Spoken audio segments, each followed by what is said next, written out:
তো হ্যালো বন্ধুরা, আজকে রবিবার, তো কালকে সোমবার। সোমবারে তালিকা, সাপ্লিমেন্টারি যাদের তালিকা ঘোষণার কথা আছে, সোমবার 23 তারিখ। তো বন্ধুরা, একটি নিউজ পত্রিকায় কি বলেছে শুনে নিব।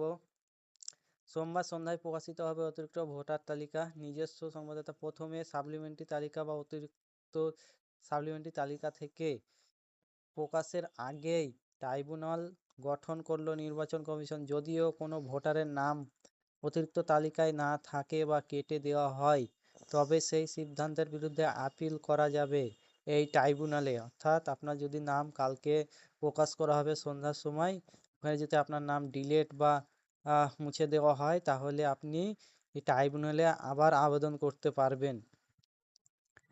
এসআইআর সংক্রান্ত মামলা supreme court appeal tribunal supreme কোর্টে ট্রাইব্যুনাল গঠনের নির্দেশ দিয়েছিল। অর্থাৎ সুপ্রিম কোর্ট ট্রাইব্যুনাল গঠনের জন্য নির্দেশ দিয়েছিল।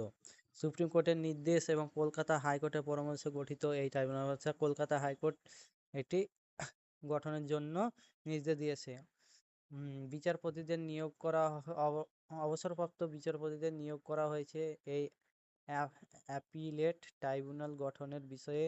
শুক্রবার সন্ধ্যায় একটি বিজ্ঞপ্তি জারি করেছে কমিশন। এই বিজ্ঞপ্তিতে বলা হয়েছে, সুপ্রিম কোর্টের নির্দেশ এবং কলকাতা হাইকোর্টের প্রধান বিচারপতির সুপারিশের ভিত্তিতে অ্যাপিলেট ট্রাইব্যুনাল গঠন করা হয়েছে। রাজ্যের বিভিন্ন জেলা অ্যাপিলেট অথরিটি হিসাবে প্রাক্তন বিচারপতি নিয়োগ করা হয়েছে। কলকাতা হাইকোর্টের প্রাক্তন বিচারপতি টি.এস.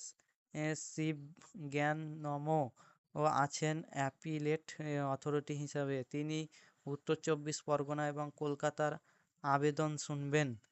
চূড়ান্ত ভোটার তালিকায় নাম অন্তর্ভুক্ত করা বা বাদ দেওয়ার বিষয়ে তারা যে সিদ্ধান্ত নেবে, তাতেই সিলমোহর পড়বে। কমিশন এই সিদ্ধান্ত মেনে নিতে বাধ্য। বিজ্ঞপ্তি থেকে জানা গিয়েছে, সাপ্লিমেন্টারি বা অতিরিক্ত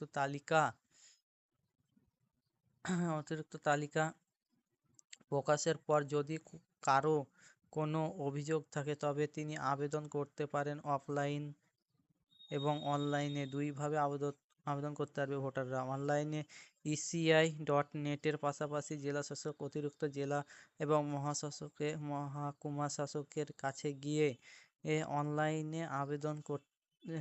অফলাইনে আবেদনপত্র পূরণ করতে পারবেন।